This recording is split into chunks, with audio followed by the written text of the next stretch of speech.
तो आज हम लोग स्टार्ट करने वाले हैं अनसॉल्व जो 2024 में पेपर हमारे पास आया हुआ है।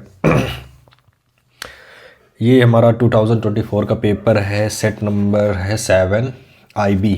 ठीक है, तो हम लोग इसका क्वेश्चन स्टार्ट करेंगे। सबसे पहले तो हमसे पूछा गया HCF if HCF of 65 and 117 is expressed as a 65P minus 117 then the value of P will be. तो हम लोग इसकी वैल्यू निकालेंगे। तो आप लोगों ने पढ़ा होगा क्या, आंसर नंबर हम लोग देखते हैं कौन सा, फर्स्ट। ठीक है, तो हमें दिया गया है अगर हमारा जो HCF है 65 और 117 एक्सप्रेस जो दिखाया गया एक्स इतना सॉरी माइनस 117 अगर हमें ये दिया गया है। ठीक है, तो हम लोग क्या करेंगे, सबसे पहले जो हमारा 65 है और इसमें देखते हैं कि कौन सा मल्टीपल आएगा। तो 65 का अगर LCM लें तो हमारा कितना आएगा। सबसे पहले तो हम 5 से निकाल सकते हैं, तो 5 1 ज़ा 5 5 3 ज़ा। ठीक है, तो फिर हमारा जाएगा 13 तो 13 से ही जाएगा, बाकी कोई डिविजिबल है नहीं। तो हम लोग फिर 117 से करके देखते हैं। तो 117 हमारा किससे चला जाएगा, 2 से भी नहीं जाएगा। अगर हम लोग इसको 3 से करना चाहें, 3 तो 3 3 9 3 3 ज़ा 9, अगर 3 3 तक ज़ा 9 हो जाएगा।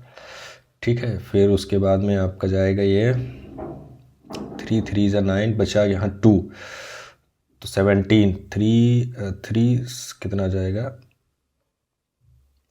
3 3 9 बचा 2 9 3 27 9 3 27 है ना, 9 3 27। ठीक है, ये चला जाएगा। यानी कि फिर से हम लोग 3 से इसको कर सकते हैं, 3 1 3 3 3 9। ठीक, बचा फिर 13। तो इन दोनों में हमें कॉमन फैक्टर क्या मिला, 13।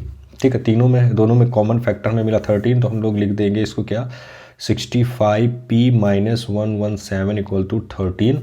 हम इसको सॉल्व कर लेते हैं। तो P is equal to 13 plus 117। तो यहाँ से इसको हम ऐड करेंगे तो बन जाएगा 370, यानी कि 112 एक 3 1 130P। तो 65P, तो P इज इक्वल टू हो जाएगा 13065। ठीक है, तो 5 से हम लोग अगर इसको डिवाइड करेंगे तो 1 3 ये कटेगा तो हमारा कितना बचेगा, 2 6। ठीक है, तो 13 1 ज़ा 13 13 2 ज़ा 26। ठीक, तो हमारा P की वैल्यू क्या आ जाएगी, 2। तो आपका ऑप्शन नंबर इसमें सही हो जाएगा, हमारा ये B ऑप्शन हमारा राइट आंसर होगा। ठीक है, फिर नेक्स्ट क्वेश्चन करते हैं। हमारा क्या है, क्वेश्चन नंबर हमारा 2 है, 2 tan 15 degree upon 1 plus tan square 50। और ये tan का फार्मूला होता है। ठीक है, तो वही दिया गया है हम लोगों को। तो हम लोग इसको सॉल्व करते हैं। तो कुछ नहीं, हमें tan 15 की वैल्यू यहाँ पुट कर देनी है नॉर्मल से। तो 2 इंटू tan 15 की value 1 upon 1 plus tan square 15, यानी कि 1 का स्क्वायर ये हो जाएगा 2 अपॉन, तो 1 का स्क्वायर 1 यानी 2। तो 2 वो बचेगा कितना, 1। हमारा आंसर कितना आ गया, 1। तो इसका हमारा कौन सा आंसर सही, C ऑप्शन हमारा राइट आंसर होगा। ठीक है, फिर हम लोग थर्ड क्वेश्चन करते हैं। तो इसका थर्ड क्वेश्चन करते हैं हम लोग। ठीक है, LCM ऑफ 15 18 एंड 24 इज़। तो हमें LCM निकालना है 15 18 एंड 24 का। ठीक है, तो हम लोग अलग अलग निकाल लेते हैं। 15 का हम लोग LCM निकालेंगे तो सबसे पहले 3 से निकालते हैं। 3 5 ज़ा 15 5 1 ज़ा 5। ठीक, फिर हम लोग 18 का निकाल लेते हैं। तो 3 से ही स्टार्ट, 2 से स्टार्ट करते हैं, 2 से स्टार्ट करते हैं। तो 2 9 ज़ा 18, फिर 3। ठीक है, फिर हम लोग निकालते हैं 24 का। 24 का LCM हम लोग निकालेंगे तो 2 से 12 6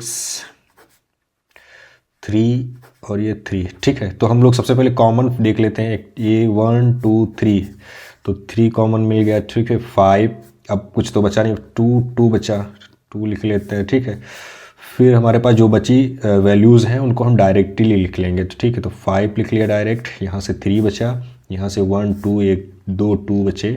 ठीक है, अब हम लोग इसका मल्टीपल कराएंगे, जो हमारा आंसर आएगा वही हमारा क्या हो जाएगा, LCM। ठीक है, तो 1 2 2 ज़ा 4 4 3 ज़ा 12। ठीक है, यहाँ तक हमारा बन गया 12। तो 3 6 3 ज़ा 6, 3 2 ज़ा 6, 6 5 ज़ा 13, तो 13 और 12 का हम लोग मल्टीप्लाई करवाते हैं। 12 का 12 5 चौबीस बात है 36, यानी ये लगभग इतना आएगा 360। देखिए 360 का कोई हमारे पास है आंसर, हाँ 360 हमारे पास आंसर है, तो यानी ऑप्शन नंबर डी है इसका आंसर आ जाएगा। ठीक है, तो ऐसे ही आप करते रहिए और देखते रहिए एकदम मस्त तरीके से, और ये समझ लीजिए आपका क्वेश्चन पेपर ही सॉल्व हो रहा है, वही का आंसर है, नहीं अनसॉल्व है एकदम। ठीक है, तो हम लोग नेक्स्ट देखते हैं क्वेश्चन नंबर 4। ठीक है, क्वेश्चन नंबर 4 देखते हैं। Simplest form of 148 upon 185 is. तो हमको इसमें सिंपलेस्ट फॉर्म मतलब इसको सिंपल करना है। जो हमें क्वेश्चन में ऑप्शन दिए गए हैं, तो ऑप्शन हमें जो दिया गया है 4/5, 5/7, 5/4, 7/5। ठीक है, तो इसको कैसे करेंगे? देखो सबसे आसान तरीका है, आप इसको डिवाइड करते जाओ करते जाओ करते जाओ, 2-4 दिन महीना साल लगाते जाओ, जब आंसर आया है। ठीक है, लेकिन उससे भी आसान तरीका मैं बता रहा हूँ। सबसे पहले हमको कुछ नहीं करना, अगर आपको ऐसे सिंपलेस्ट फॉर्म निकालना है, दो वैल्यूज़ दी जाए, सबसे पहले क्या करो, इसका एलसीएम निकाल लो, इसका एचसीएफ निकाल दो। ठीक है, दोनों में हम लोग कॉमन देखेंगे। ठीक है, एलसीएम कुछ नहीं, इसका हम ऐसे ही एचसीएफ निकालेंगे, फिर दोनों में देखेंगे कि कॉमन वैल्यू क्या आ रही। ठीक है, कैसे 148 इसको निकालते हैं, तो 2 7 जा 14 4। ठीक है, फिर 2 3 जा 7 37। ठीक है, फिर 37 का 37 से निकलेगा तो 1 आ गया। ठीक, अब इसका हम लोग करते हैं 185 डिवाइड बाई, तो 2 9 जा 18, तो 2 से जाएगा नहीं। ठीक है, हम लोग 3 से करते हैं, 3 से भी नहीं जाएगा यार, कितने से किया जाए, 5 से, 5 से करते हैं। ठीक है, तो 5 3 15 बचा 3, 5 7 35, कितना हमें कॉमन फैक्टर मिल गया, 37 मिल रहा। ठीक है, 37 मिल रहा। ठीक, 37 हमें मिला, तो यानी कि 37 से ये भी डिवाइड हो जाएगा, देखो ये भी डिवाइड हो जाएगा, और 37 से 185 भी डिवाइड हो जाएगा। यानी कि हम लोग 37 से ऊपर को डिवाइड करेंगे, नीचे को डिवाइड करेंगे, जो भी हमारा आंसर आएगा, या फिर जो भी हमारा इसके अलावा जो बच रहा है, आपको पता है इस ये 37 को हटा के जो भी हमारी वैल्यू बच रही है वही आंसर होगा। जैसे ये कितना बड़ा 4/2 to 4, यानी 4 ऊपर बचा, नीचे 5 बचा, यानी 4/5, यही हमारा आंसर आने वाला है। ठीक है, और अपना चाहे तो आप 37 को इससे डिवाइड करा दें, 37 को इससे डिवाइड करा दो, यही बचेगा। तो ये हमारा जो बच गया, जो वैल्यू बच गई, देखो इधर 5 बचा, इधर 4 बचा, जो कॉमन फैक्टर आया उससे पहले जो वैल्यू बची वही हमारा क्या हो जाएगा, वही हमारा हो जाएगा आंसर। तो देखो इसमें ऑप्शन हमारा ए है। ठीक है, ए ऑप्शन हमारा 4/5। तो आप लोग करके देख लीजिएगा कि यही आ रहा है कि नहीं आ रहा। ठीक, कमेंट बॉक्स में डालिएगा अगर ऐसा नहीं आ रहा तो। ठीक है, तो ये हमारा हो गया 4 नंबर क्वेश्चन। हम लोग करते हैं 5 नंबर क्वेश्चन। आपके 20 क्वेश्चन है, मैं 20 क्वेश्चन कवर अप करने वाला हूँ इसमें। तो 5 नंबर है, हमको दिया गया है, देखो क्वेश्चन में दिखाते चलता, for which value of p the equation 3x minus y plus 8 is equals to 0, 6x minus p y equal to -16 represents coincident line. देखो आप लोगों के पास अगर ये क्वेश्चन आया होगा, ठीक है, ये अगर क्वेश्चन आया होगा तो यहाँ पे माइनस शायद ना लगा हो, अगर अनसॉल्व में होगा। अगर लगा है जिसके में ठीक है, अगर नहीं लगा है तो आप लगा लीजिएगा, क्योंकि वरना ये आंसर क्वेश्चन गलत हो जाएगा। ठीक है, तो हम लोग करते हैं क्या, 3x plus 2py is equals to 2, 2x plus 5y plus का 1 इक्वल टू 0। ठीक, तो हमको यहाँ से p की वैल्यू निकालनी है। काहे की वैल्यू निकालनी है, हमें p की वैल्यू निकालनी है। ठीक है, तो p की वैल्यू निकालने के लिए सबसे पहले हमको क्या करना होगा,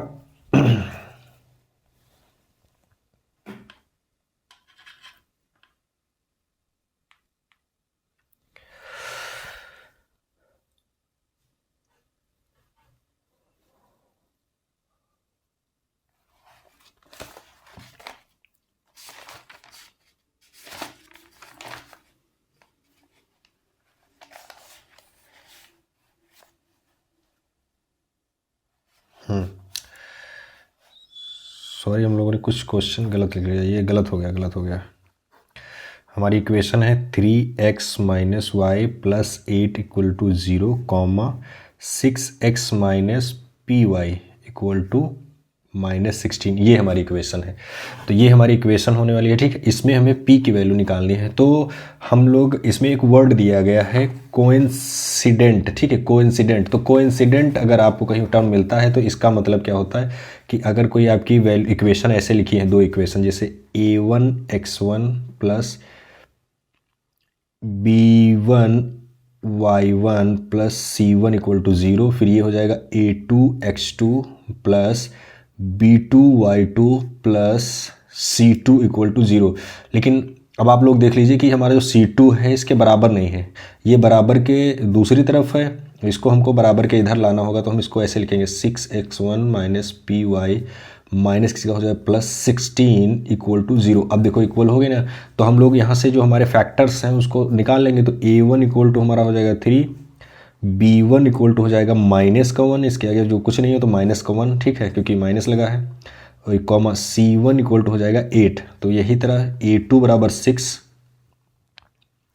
b2 बराबर माइनस का y, b2 बराबर माइनस का p, कॉमा c2 बराबर हो जाएगा कितना 16। तो दरअसल अगर कोइंसिडेंट अगर हमारी कोई लाइन है तो वहाँ पे हमारा फार्मूला बनता है, वो बनता है क्या, a1 upon a2 is equals to b1 upon b2 is equals to c1 upon c2, ठीक है। तो हम तीनों को आपस में बराबर ले सकते हैं, किसी के भी बराबर। तो हम अगर यहाँ पर वैल्यू पुट करना चाहें तो a1 की वैल्यू 3, a2 की वैल्यू 6 इक्वल्स टू b1 की वैल्यू -1, b2 की वैल्यू माइनस का p इक्वल टू c1 की वैल्यू 8 अपॉन c2 की वैल्यू 16, ठीक। तो हमें निकालनी है वैल्यू p। आप चाहे इन दोनों को लेकर निकाल लें, चाहे इन दोनों को लेकर निकाल लें, ठीक, आपका आंसर आ जाएगा। चलो मैं इसका क्रॉस मल्टीप्लिकेशन करा देता हूँ, ये माइनस माइनस कट जाएगा, p इज इक्वल्स टू आ जाएगा 6/3, ठीक है। 3 2 6 हो गया। आप इसको करके देखते तो आपके पास आ जाता है क्या, p इज इक्वल्स टू आ जाता 16/8, 8 2 ज़ा, ठीक है। तो आपका आंसर आने वाला है p इक्वल्स टू 2। तो इसके लिए आपका ऑप्शन नंबर जो सही होगा वो बी ऑप्शन आपका राइट आंसर होगा। क्वेश्चन नंबर करते हैं हम लोग 6। हमारा क्वेश्चन नंबर 6 है जो दिया गया है क्या, if the lines represent by 3x plus 2 py equal to 2 and 2x plus 5y plus 1 equal to are parallel, then the value of p। हमारे पास दो इक्वेशंस हो गई, ठीक है, दो इक्वेशंस हैं हमारे पास। दोनों इक्वेशंस में को हम क्या करेंगे, अलग अलग लिख लेंगे। तो अगर हमारा क्वेश्चन दिया गया है कि for which the line, if the line represent by, if the lines represent by 3x वगैरह, ये जो हमारी लाइन्स दी गई अगर पैरेलल हैं, तो पैरेलल का मतलब हो गया कि वो आपस में कहीं भी कट नहीं करेंगी। इसका मतलब उनका जो स्लोप होगा वो क्या होगा, एक दूसरे के बराबर होगा। तो हमने एक दूसरे के बराबर स्लोप दिखा लिया, ठीक है। अगर स्लोप एक दूसरे के बराबर है तो हमको एक इक्वेशन ऑफ लाइन हमको पता होगी, ठीक है। तो उससे हम लोग कंपैरिजन करके जो हमारा m होता है, क्या होता है, स्लोप हम लोग निकाल लेंगे। तो हमने इसको क्या किया, लाइन की इक्वेशन में कन्वर्ट कर दिया। देखो x फैक्टर m के साथ आ गया और ये हमारा c फैक्टर हो गया, ठीक है। तो हमने कर दिया, फिर कंपैरिजन करा लिया m का, तो m की वैल्यू हमारी फर्स्ट लाइन से आ गई इतनी। फिर हमने क्या किया, सेकंड लाइन को भी सेम वैसे ही कन्वर्ट कर लिया। फिर हमने सेकंड लाइन को जब कन्वर्ट कर दिया, फिर हमारी देखो y के टर्म में हमने सेम टू सेम लिखा। फिर हमारा जो m का फैक्टर होगा वो बचा कितना है, -2/5 बचा, हमने निकाल लिया। फिर हमने क्या किया, क्योंकि हमारा पैरेलल है लाइंस, तो हमने दोनों को आपस में बराबर कर दिया, m1 इक्वल्स टू m2। यहाँ पे दोनों की वैल्यू बराबर कर दी, हमने सॉल्व कर लिया, हमारा आंसर आ गया 15/4। तो 6 नंबर का 15/4 आंसर राइट आंसर होगा, ठीक है, ऑप्शन सही होगा। फिर आता है हमारा कॉट 7 नंबर क्वेश्चन है, 15 cot theta is equal to 8 है, देन साइन थीटा की वैल्यू क्या होगी, ठीक है। तो साइन थीटा, कॉट थीटा को हमने थोड़ा एलोबरेट कर दिया, 15 को 8 के नीचे भेज दिया अपॉन में। फिर हमने इसको टैन में कन्वर्ट कर लिया। आप चाहे तो कॉट से भी कन्वर्ट कर सकते हैं, ठीक है। तो कॉट में हमारा क्या होता है, बेस अपॉन परपेंडिकुलर, टैन में हमारा होता है क्या, परपेंडिकुलर अपॉन बेस, ठीक है। और साइन थीटा में क्या होता है, परपेंडिकुलर हाइपरटेनियस। तो हमको पता है पाइथागोरस प्रमेय, हम लोग पाइथागोरस प्रमेय से क्या करेंगे, हाइपरटेनियस की वैल्यू निकालेंगे। तो निकलेगी जो 17, ठीक है, 17 वैल्यु निकली। अब हाइपरटेनियस पता चल गया, तो परपेंडिकुलर हमारा पहले से पता था कितना 15, हाइपरटेनियस हमारा 17 निकल आया, ठीक है। तो 15/17 ये हमारी वैल्यू है ऑप्शन डी की। तो option D is correct answer होगा हमारा, ठीक है। फिर हम लोग करते हैं क्वेश्चन नंबर 8 की तरफ। If ABC and XYZ are two similar triangle and angle A equal to 75 and angles y equal to 57, then the value of angle c। तो हमें दो एंगल है हमारे A B C Y X Z, ठीक है। एक का 15 है, एक का 17 है, सी की हमें निकालनी है वैल्यू, ठीक है। तो अगर किसी भी एंगल के दो एंगल हमें पता है, तीसरा नहीं पता है, तो हम लोग ये फार्मूला लगा लेते हैं, क्योंकि तीनों एंगल का जो सम होता है हमारा ये होता है।